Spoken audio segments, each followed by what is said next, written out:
Well, I'll give you this one. The devils clearly have the better pope. Cheers.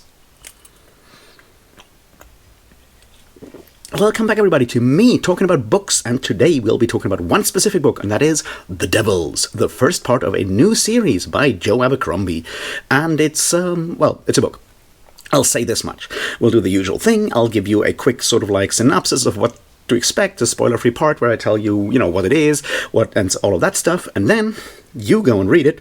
Although, if you're a booktuber, you already read it, like, I don't know, half a year ago, I guess. Because they gave out arcs of that one for more than free candy on Christmas, right? Anyway, my point is, I'll drink a bit of beer, and after that we'll talk about why I think this book is very Abercrombie, both in the good and the bad ways, and we'll talk a bit about that, and that does involve spoilers. Although, well, much of these spoilers will involve, cynicism and violence and blood and guts. Surprisingly little awkward sex, though. I'll give him this one. All right, ready? Let's get started. All right, The Devils. As I said, new Joe Abercrombie book came out in Europe last week and came out in the rest of the world today. And it's the first time since the Age of Madness trilogy that Joe Abercrombie has ventured out of the First Law. Previously, he obviously wrote a series called Half a King, Half a War, Half a Whatever. I keep forgetting what the third one is, which is billed as YA, and I haven't read it. But obviously, he's mostly known for the First Law trilogy and the Age of Madness trilogy and the three standalones in between, and the short stories Sharp Ends, which are set all over this specific world. This new one, The Devils, is set in a, well, more or less Europe in an alternate history kind of world with magic and elves and stuff, but it is sort of Europe in a lot of ways. Which means we have a church, we have, places that you may or may not know in, Barcelona, parts of northern Western Europe and so forth, but also places that sound a bit weird, like, say, Troy, which still exists. And instead of a Roman Empire, you've got a Carthaginian Empire. So you see how there is forms of alternate history plus magic and so forth, which is an interesting approach and does certainly allow for a lot of fun things. And we'll talk about comparisons later. It does all of that as a world building, so that's really cool. Obviously, Abercrombie's First Law series also had a lot of very clear references to parts of, this world's history in a lot of ways, with the Empire being very much like the British Empire in a lot of ways, and all of that kind of stuff, right? So we have seen this before. Just this time around, Abercrombie decided to use the proper names in a lot of ways. That's the first part. And there are problems with this, and there are advantages with this, and I think both will come up later. So that's the setting. Obviously, we need to talk about the story. The story is basically, it is basically a bunch of monsters being, bound by the church to do work for the church. It's basically Suicide Squad in medieval fantasy Europe, which, if that concept kind of works for you, then, yeah, there is your big hook. And it's very simple to call that. Now, in this case, this group, called the Devils, or the Chapel of Holy Expediency, is obviously sent on a mission with their new sort of spiritual leader, Brother Diaz, and their mission is to send one young girl that is probably the Empress of Troy, back to Troy, where she can take over her post and hopefully unite the Church of the East and the Church of the West, heal the schism, because there will be another attack of elves in the future, and for that, obviously, the church needs to be healed and all of that, and united. That's their mission, and from then on, they go on a journey and have lots of adventures with lots of violence and lots of slapstick humor and lots of people falling on their ass in the dirt, because this is still Joe Abercrombie. Now, there will be a bunch of twists and turns and all of that, and yeah, that's basically the story. So, let's talk about why you should read this or why you shouldn't read this and all of that. I think it is a good story in that it does all the things that Joe Abercrombie has always done well. which is, the relatively direct humor, the very sort of like short, snappy dialogue, all of that, a lot of violence, guts, and so forth, lots of grayness, cynicism, and overt violence, all of that kind of stuff. If you enjoy that kind of thing, this book does not disappoint. I would argue it is not better or worse than any of the First Law books in that regard. Although, obviously, if you're familiar with the First Law, that will sort of like impact your nostalgia and all of that, right? But in that regard, it is not better or worse than any of the others. If you are looking for something else, though, if you are looking for lots of differences from the First Law, you might not get this in here. It is very similar in a lot of ways, and I can see that being a bit of a disappointment for some of you. Or some of me. So that's roughly where we are. Trigger warnings, lots of violence and so forth. In general, no sexual violence as far as I can remember. But yeah, it's still grimdark and all of that, right? So beware of that. Beyond that, it's maybe a book that is not coming out in the right time and so forth. But that's once again up to you. If you like Joe Abercrombie stuff, you'll enjoy this one. Don't get me wrong. You'll enjoy this one, and if you don't, because you think it's not as good as the First Law, you might probably, think about why you think that and question nostalgia. But that's just the basics. So yeah, read it or don't. It's just another Joe Abercrombie, and I'll leave it at that. Now I will drink some, and you go read some, and then we talk about details of all of the stuff that I've just said, and I'll try to explain my reasoning here a bit more. Ready? All right, let's go. Let's start with the first part. In my notes, I called it The Trouble with Fame. There will be, I decided to use all of these headlines with like The Trouble with, because that's the first part of the Age of Madness trilogy, and I'm, sometimes dumb with words. Anyway, so Joe Abercrombie is, of course, one of the most famous writers of adult fantasy at the moment. The First Law trilogy is really popular, has been formative for a lot of us readers, and is sort of like the definition of grimdark fantasy, and really kind of dragged fantasy from the somewhat gritty but still more epic sort of like Game of Thrones-y stuff, Song of Ice and Fire-y stuff, into the muck, really down into the muck and dirt, and that has left a lot of impact on a lot of us, right? A lot of other authors have followed that. A lot of people decided that they love grimdark because it's so adult and grown up and slightly edgy and all of that. And that is the first part. So when Joe Abercrombie, after writing these 9 novels in the First Law and writing that trilogy that basically no one ever talks about and almost no one has read, decided to come, to announce a new series set in a different place in a sort of alternate history, magical Europe. Obviously, the problem is expectations, because everyone goes like, surely this will be different. But also, can it be as good as the really formative thing that a lot of us have, like, read as our first sort of like introduction to grimdark fantasies? Like, there's a lot of like baggage to deal with, and I think that is kind of the first big problem with this new book, because on the one hand it is obviously very much a Joe Abercrombie. On the other hand, it's not as different from the First Law to allow for sort of like a clean understanding or appreciation of the text without constantly comparing it back to the First Law novels. And that, I think, is the first trouble here, because it is difficult for people that have, read these texts as like super formative texts for us. It is very difficult to make that separation, right? It's like the same way if everything J.R. Tolkien wrote will be compared to Lord of the Rings or The Hobbit, depending on which one we read first, right? It's that kind of stuff. And I don't know if it's possible to leave that behind or not. I feel that in a lot of ways, this book sort of like suffers from that like almost too eager comparison to anything, and that's just like, unfortunately, a function of Joe Abercrombie's fame as a writer in that regard, that it's kind of difficult to get away from that. So that's the first thing that I wanted to look at. I think the second part that is kind of ties into that is what I've called the trouble with voice. See, Joe Abercrombie has, as a writer, a very, very distinct voice, by which I mean his specific style is very, very distinctive, right? Like, you recognize a Joe Abercrombie novel like 5 sentences in, because the way he writes his prose, the way he writes his thoughts, his dialogue, his inner monologues, all of that stuff is very, very uniquely Abercrombie, in that it has this snarky, late 90s, early 2000s television sort of like language to it, which makes sense because Abercrombie worked in TV before he started, publishing novels.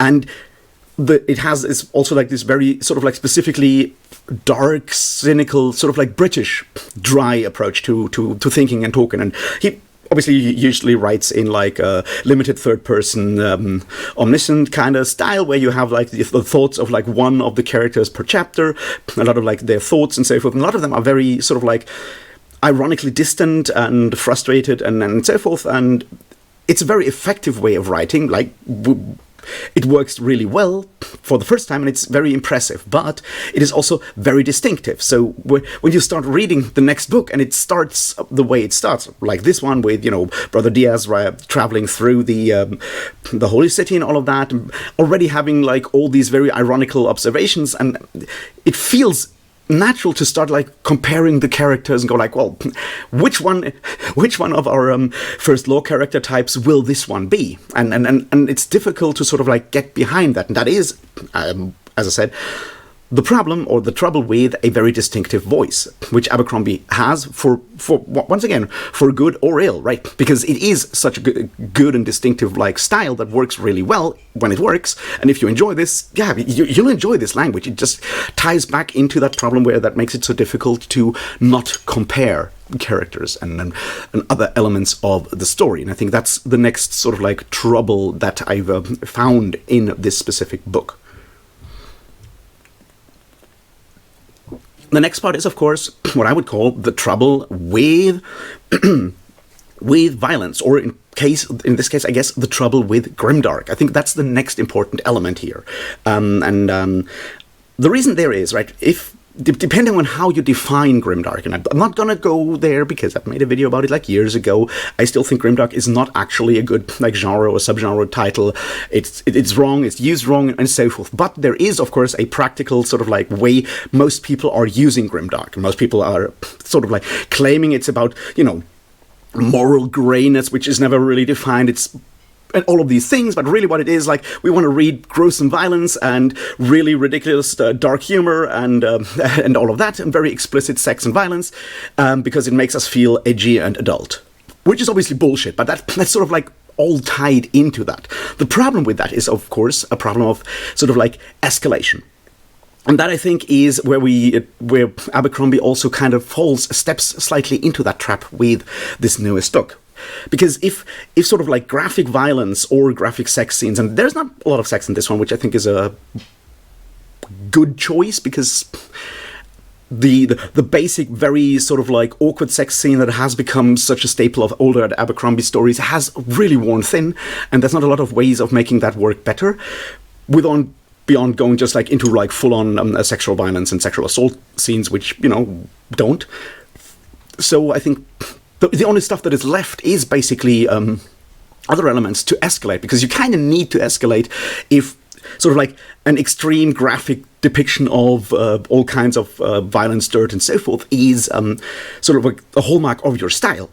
And you got to ratchet that thing up, because obviously everyone else is ratcheting it up as well. It's the way that you come from, say, the First Law to things like The Steel Remains by Richard K. Morgan, and on the other hand, all the atrocities that Mark Lawrence has committed to paper over the years. Right? You can't stop by just being mildly graphically violent. You have to always sort of like escalate further. And that's something that is really bad. That doesn't, in the long run, is not a viable strategy. It kind of already did in certain forms of horror for a while, which is obviously recovered by now in a lot of ways. But there's a problem if all you can do is just like pile on more corpses, pile on more shit, pile on more piss, pile on more other forms of bodiless secretions and so forth. That's gonna get old at some point. And I feel that with this book, we've kind of reached that point again, because The problem is that through the Age of Madness trilogy and through the First Law trilogy and the standalones, we saw that slow ratcheting up, and it kind of felt not adequate, right? It kind of worked because you start with, moderate levels of graphic depictions of everything in the first book and the blade itself, and then you move on. But because the stakes of the story are rising at the same time, all the way to like the whole revolution stuff in the Age of Madness trilogy, the escalation in violence, the escalation in graphic depictions is not sort of like goes in parallel with the sort of like the raising of the stakes. Now this one starts out once again in the basic sort of like travel story of like one group of heroes going somewhere. We're starting out at the base level, but the level of graphic depictions is or has to go further up, because escalation is the only sort of like way to keep grimdark in a lot of ways, and and that makes the violence stand out more in a lot of ways here. So that's just like one additional thing here. Now, obviously, Abercrombie makes some clever choices here by having, all these different monsters, having the werewolf in there, having the vampire, but also having the necromancer in there as characters doing all these gruesome things, and you get to like some pretty grotesque depictions of, corpse raising and all of that stuff. So he finds ways of integrating that into the story, but it still feels kind of out of place, right? You have your group of weird people, of outsiders, hanging out, traveling to a magical city, which is all very similar to sort of the plotline of, parts of the First Law trilogy, in particular, book 2, where we had that long quest with Giselda and Luther being slowly turned into a candidate for the king. Obviously, the parallel makes sense here with Alexia or Alex and all of that. But, the level of grotesquerie and violence is just a very, very different one, with raising hundreds of thousands of corpses. I'm like, holy shit, this is more like superhero territory. And that is obviously, you have the Suicide Squad parallel generally already there, but the question is like, does graphic violence and superhero strength really gel that well in a story that is also supposedly somewhat historical fantasy? And that's kind of sort of like where I think a lot of this sort of falls down. Now that's the next part. Let's move on to the next one, and that is what I called the trouble with humor. So, Abercrombie has always had a very specific style of humor, and that does sometimes work really well if you enjoy that very specific, snappy dialogue, irony, cynicism, and some pretty slapstick depictions of violence and so forth, with, everyone constantly falling on their asses and being covered in dirt and mud and shit and all of that stuff, right? That is, once again, the key of the humor, which in the long run turns out to be very sort of like one-dimensional, because there's no other element of humor. There's a few bits and pieces thrown in here that I think are good. The elf trying to make jokes, and those elf jokes are really, really funny and no one ever gets them. That is something that I found generally a good step forward, but the rest is still just the same thing. And after reading 9 novels with that, I'm just like, dude, find another joke. And that's, once again, sort of like that problem that ties into like the trouble with voice and the trouble with escalating and so forth. Because if people falling over was a joke in the first book, people falling over into a massive pile of shit was a joke in the third book, you see where we are by now, right? And that's sort of like unnecessary and kind of dulls the humor. I think there might also be a problem with that humor is very much sort of tied to specific times and places and so forth, and I feel as a society we have sort of moved on from that form of sort of like awkwardness, cringe humor that was really popular around the late 90s and early 2000s, and these books have not necessarily moved on from there. I think that's another part here. So let's move on to the next one, the trouble with comparisons. See, here's where stuff gets really tricky. Joe Abercrombie has always worked on sort of like a level of deconstructing things, of making fun of other parts of the fantasy genre. And she clearly does so again. The fact that at the beginning I called it basically Fantasy Suicide Squad makes a lot of sense. The same way you could read parts of the First Law trilogy as a deconstruction, subversion, whatever you want to call it, of the Lord of the Rings trilogy in a lot of ways. I think it fails specifically because of, the whole bias sort of like problem that is in there.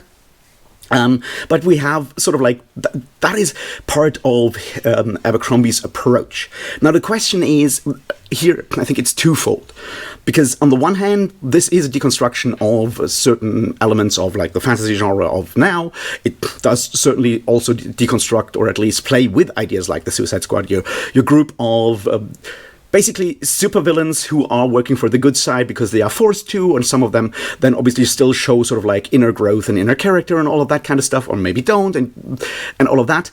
That's the one part.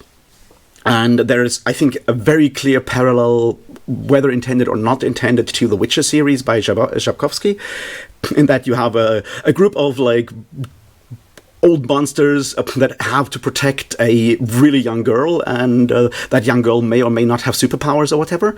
And that, I think, is an interesting one. I mean, we even have a fucking vampire again, and you can read these characters in a lot of ways, sort of like, as parallels or like comments on certain fantasy archetypes, and that does sometimes work really well. I think Baron Rickard is a really good sort of like deconstruction of Regis, or whatever the name was in the Witcher series, because, well, I fucking hate that vampire there, because he's super silly, and this one works much better. Maybe that's partly because Abercrombie works really well at that, or maybe he doesn't. So there are these parallels in here with different parts of the fantasy or larger superhero media, and you could potentially do a lot more with the idea of how close has fantasy come to the superhero medium, both because, the whole Marvel Universe stuff being sort of like the dominant sort of like media spectacle of the last 15 years in a lot of ways, and on the other hand, fantasies need to sort of escalate in a lot of ways, like escalate power levels and so forth. I think there is something that is worth examining here. I don't necessarily feel that Abercrombie goes deep enough down that road in the way that he did, in fact, go relatively deep in the First Law trilogy. So that's sort of where the comparison thing kind of makes things slightly more difficult. The other part is, of course, the danger with comparison, that Abercrombie is now very much up against his own creation in the First Law. And it's very easy to sort of like see parallels there as well, right? You have characters that have, lose control and accidentally murder their friends. It used to be the Bloody Nine, now it's Ricka the Werewolf. I think the werewolf is a really interesting character, and Abercrombie is a good writer, don't get me wrong. He's good at writing, he knows what he's doing and so forth, and having that werewolf basically have a lot of like dog-like qualities, when being in control, by, being very enthusiastic about lots of things, very forgetful about lots of things. Like, if you've ever had a dog, you recognize a lot of like dog traits in there, which are often admirable traits, but it obviously has that switch, and then suddenly it's fucking dangerous, right? So I think that works relatively well, but it's impossible to read this and not also think of Logan, who is very loyal and so forth. He is a bit more resigned, but he also suddenly turns into a monster and kills everyone around him. That's something that you don't get rid of in a lot of ways. And you have characters like that a lot, and it's easy to sort of like go there, right? You see the story of Alexia or Alex being slowly groomed for a kingship, and we saw that in the First Law with Giselle and Luther, and we never find out if Giselle was actually truly the heir through the throne, because it's machinations by really powerful people, by us like them, and we learn that Alex is not the true heiress of the empire because she faked it, but then other people are using her to be that person, because once again, machinations by the big and powerful, and it's easy to find these comparisons. And that's, once again, sort of like where that the trouble with fame comes in, because most of us have read all of the First Law books. We can't go back and ignore all our nostalgia, all the impact that first Abercrombie had on us. We can't easily sort of distance ourselves from that without not make those comparisons, and they will fall short because of fucking nostalgia, right? So that's the next part here. Now I will go and talk about two final sort of like troubles that I have with it, and then I mentioned a couple of cool things, and then I think we're hopefully done. Let's talk about the next one, and that is the big one for me with this. The trouble with God. See, this is medieval Europe in a lot of ways. So it has a church. It has a church that is very similar to the Catholic Church in a lot of ways. You have the schism between the Eastern Church and the Western Church. You have all of that stuff. You even have crusades. Fun aside, obviously the savior here was a woman, and she was killed on a wheel. So people either make the circle or make the wheel as a sign. So why is it still called a fucking crusade? You need to call it, like, I don't know, a circus or something, because crusade comes from crucifix. It comes from the fucking cross, right? We call them Knights of the Cross.